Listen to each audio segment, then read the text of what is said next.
औलाद का मोह। दिलीप और सुधांशु नाम के दो भाई थे। दिलीप की शादी कावेरी के साथ हुई और सुधांशु की शादी माया के साथ। शादी के बाद दोनों भाई अपनी अपनी पत्नी के साथ खुशी खुशी रहा करते थे। दोनों भाइयों के परिवार एक ही घर में रहता था। साथ में खाना, साथ में घूमना, कुल मिलाकर दोनों भाइयों का परिवार खुशहाल परिवार था। कुछ सालों के बाद दिलीप की पत्नी कावेरी को एक बेटा हुआ। भैया, आज मैं बहुत खुश हूँ, चाचा बन गया हूँ मैं। हाँ भाई साहब, इस बच्चे के घर में आने से तो रौनक आ गई है। मैं सबको बताऊंगी कि मैं तो चाची बन गई हूँ, चाची। तुम दोनों कितने अच्छे हो। हमारे बच्चे के आने से ऐसे खुश हो रहे हो जैसे ये बच्चा तुम्हारा ही हो। बस भैया, अब आपका बेटा इस दुनिया में आ गया ना, हम भी कोशिश करेंगे कि हमारा भी बच्चा जल्दी से इस दुनिया में आ जाए। और फिर आपका और हमारा बच्चा दोनों मिलकर दिन भर घर के आंगन में खेला करेंगे। कितना मजा आएगा ना। सच कहती हूँ माया, मैं भी उसी दिन का इंतजार कर रही हूँ जब तुम्हारी भी गोद भर जाएगी और मेरे बेटे को एक छोटा भाई या बहन मिल जाएगी। 1 साल बीत जाता है। दिलीप और कावेरी का बेटा अब 1 साल का हो चुका था, लेकिन सुधांशु और माया की कोई औलाद नहीं होती। माया, लगता है कि हमारी जिंदगी में बच्चे का सुख ही नहीं है। ऐसा क्यों कहते हैं? दिलीप भाई साहब का बेटा भी तो हमारा ही बेटा है ना। तुम्हारी बात बिल्कुल ठीक है माया, लेकिन फिर भी हमारा खुद का एक बच्चा होता तो कितना अच्छा होता। हाँ, कावेरी भाभी भी हमेशा कहती हैं उन्हें अपने बेटे के लिए एक छोटा भाई या बहन चाहिए। लेकिन देखिए ना, हमारी तो किस्मत ही कितनी खराब है। हमारे तो सारे ट्रीटमेंट भी फेल हो चुके हैं। डॉक्टर ने भी साफ साफ कह दिया है कि तुम कभी माँ नहीं बन सकती। वही तो सुधांशु, बहुत बुरी किस्मत है हमारी।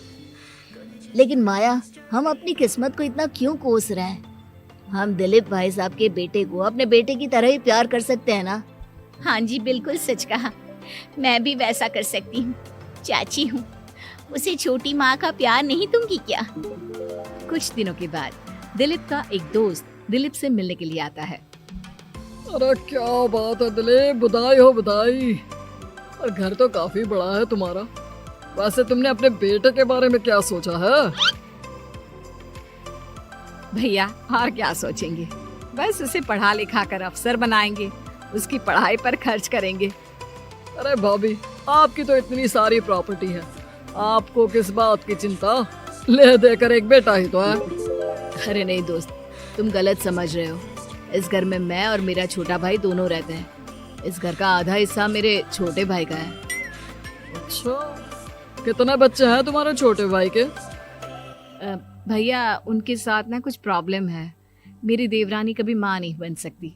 अरे फिर किस बात की चिंता? अरे मैं तो कहता हूँ अपने बेटे के भविष्य के बारे में सोचिए ही मत। बस ये घर उसके नाम करवा दीजिए। देखिए, आपके भाई का भी कोई बच्चा नहीं है तो सब कुछ आपके बेटे को ही मिलना चाहिए। लेकिन ऐसा करना क्या सही होगा? अगर उनका बच्चा नहीं है तो क्या हुआ? ये घर आधा उनका है, उनकी जो मर्जी है वो करें। अरे कैसी बात करते हो? उनकी कोई औलाद नहीं है, वो क्या करेंगे प्रॉपर्टी अपने नाम रखकर? हाँ, वैसे भाई साहब, आपकी बात तो बिल्कुल सही है। अब जो कुछ भी है वो हमारे बेटे का ही तो है। आखिर वही तो इस घर के वंश को आगे बढ़ाएगा। मैं कल ही देवर जी से बात करती हूँ। अगले दिन सुधांशु और माया, इधर आओ। तुम दोनों से एक बहुत जरूरी बात करनी है मुझे। बताइए ना भाभी, क्या बात है? आपको कहीं जाना है तो आप अपने बेटे को मेरे पास छोड़कर जाइए। मैं ही पूरा दिन रख लूंगी उसे। अरे नहीं माया, वो तो मुझे पता है। मैं किसी और चीज के बारे में बात करना चाहती हूँ। बताइए ना भाभी, क्या बात है? देखिए देवर जी, आपका कोई बच्चा है नहीं, लेकिन मैं जानती हूँ कि आप हमारे बेटे को अपने बेटे की तरह ही प्यार करते हैं। भाभी, बेटी की तरह नहीं, वो हमारा ही बेटा है। मेरे लिए तो वो मेरा ही बच्चा है। वही तो फिर क्यों ना ये सारी प्रॉपर्टी हम मेरे बेटे के नाम करवा दे, क्योंकि तुम्हारा हो या मेरा, हम सबका एक ही तो है बेटा। लेकिन भाभी, अभी तो वो सिर्फ 1 साल का है। अभी से प्रॉपर्टी उसके नाम करवाने का क्या मतलब है?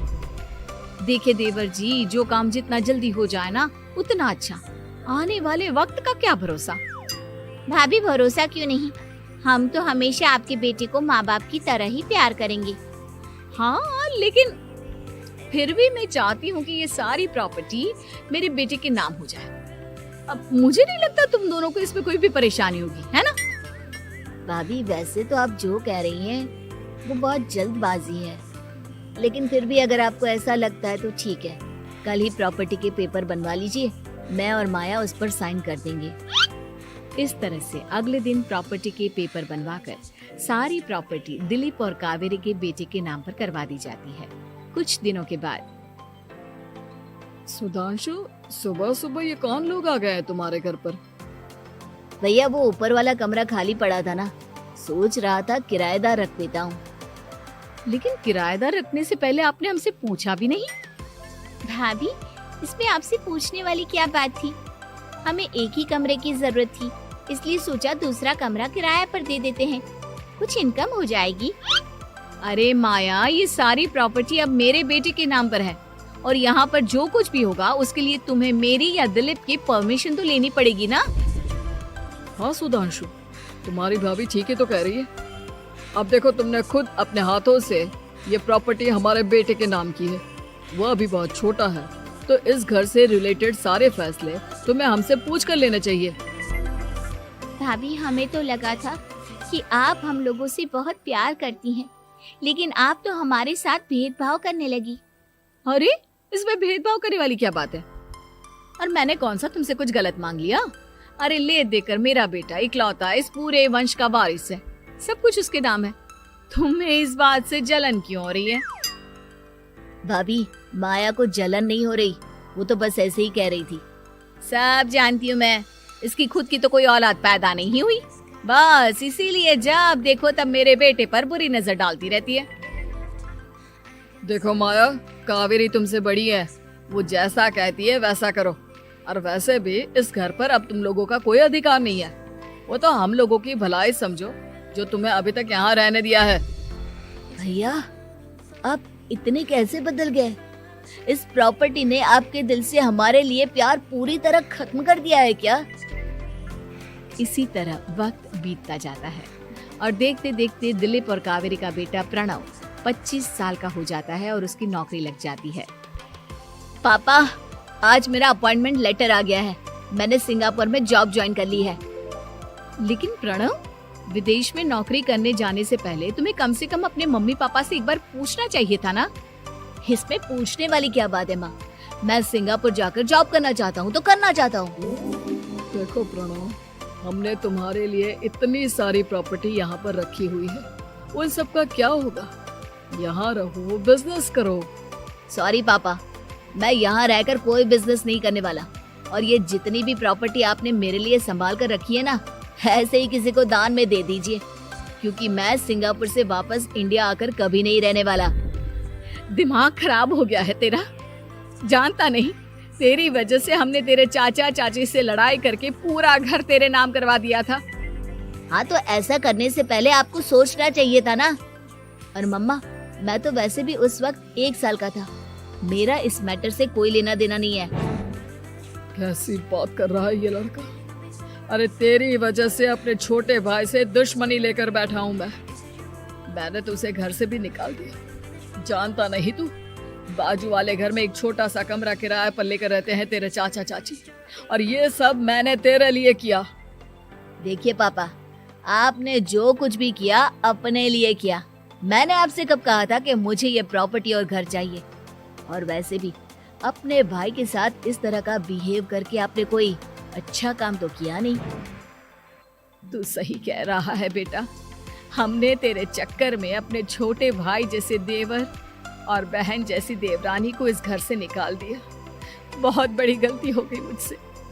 ठीक है मॉम, तो अब आप अपनी गलती सुधारो, लेकिन मुझे तो फॉरेन जाना है, मैं वहीं जाऊंगा। अब आगे क्या करना है ये आपका डिसीजन है। और प्रणव सिंगापुर जॉब करने के लिए चला जाता है। कुछ दिनों के बाद जब दिलीप और कावेरी को अपनी गलती का एहसास होता है तो वो सुधांशु के घर पहुंचती है। सुधांशु, माया, हमें माफ कर दो, हमसे बहुत बड़ी गलती हो गई। क्या हुआ भाभी? आज इतने सालों के बाद अब हम गरीब लोगों के घर क्या करने आई हैं? भाभी, हमने तो खुशी खुशी अपने भतीजे को सब कुछ दे दिया, अब हमारे पास कुछ भी नहीं बचा है। भाई मुझसे बहुत बड़ी गलती हो गई, जो तेरे जैसे भाई को मैंने प्रॉपर्टी के चक्कर में घर से निकाला, और जिसके लिए मैंने ये सब कुछ किया वो खुद ही विदेश चला गया। भैया भाभी, जिस बेटे के लिए आपने हम लोगों को इतनी तकलीफ दी, आपस के प्यार को बिगाड़ा, जब वही आपसे दूर चला गया तो आपको इस बात का एहसास हुआ। लेकिन माफ कीजिए, अब हम आपके साथ रहने के लिए उस घर में नहीं आ सकते। नहीं नहीं माया, ऐसा मत कहो, मुझसे बहुत बड़ी गलती हो गई, प्लीज वापस चलो, मैं वो घर फिर से तुम्हारे नाम कर देती हूँ। भाभी, मैं उस घर का क्या करूंगी? किसके लिए? मेरा कोई बच्चा नहीं, मैं तो बस जिंदगी भर आप लोगों के साथ प्यार से रहना चाहती थी, प्रणव को अपने बेटे की तरह प्यार करना चाहती थी, लेकिन आपने मुझसे वो अधिकार छीन लिया। भाभी और भैया, एक सवाल पूछना चाहता हूँ आप लोगों से। जो बच्चा कुछ ही दिन पहले दुनिया में आया हो, जिस बच्चे के भविष्य का आपको पता ही ना हो, उसके लिए अपने पुराने रिश्तों को तोड़ देना, अपने सगे रिश्तेदारों से दुश्मनी मोल लेना, उनके साथ झगड़ा करना, उनकी बेइज्जती करना, क्या ये सही है? कम से कम हमें सही वक्त का इंतजार तो करना चाहिए ना। सिर्फ प्रॉपर्टी के लिए अपने सगे भाई को घर से निकाल दिया, वो भी अपने 1 साल के बेटे के लिए। क्या ये वाकई में सही था? जवाब दीजिए मेरी बात का।